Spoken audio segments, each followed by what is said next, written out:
கோவை மாவட்டம் வெள்ளியங்கிரி மலை ஏறி கீழே இறங்கும்போது மூச்சுத் திணறல் ஏற்பட்டு பக்தர் ஒருவர் உயிரிழப்பு. கோவை மாவட்டம் வெள்ளியங்கிரி மலையில் பிப்ரவரி 1ஆம் தேதி முதல் மே மாதம் வரை பக்தர்களுக்கு மலையேற அனுமதி அளித்ததைத் தொடர்ந்து தினசரி ஆயிரக்கணக்கான பக்தர்கள் மலையேறி சாமி தரிசனம் செய்து வருகின்றனர்.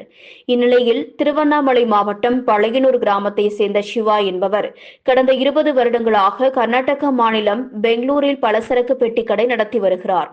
கடந்த 24ஆம் தேதி உறவினர்கள் நண்பர்களுடன் கோவை மாவட்டம் பூண்டி வெள்ளியங்கிரி ஆண்டவர் 7வது கிரிமலை ஏறி சாமி தரிசனம் செய்துவிட்டு திரும்பி வரும்போது இன்று அதிகாலை 3வது மலையில் இறங்கி வரும்போது மூச்சுத்திணறல் ஏற்பட்டு மயங்கி விழுந்து இறந்துள்ளார்.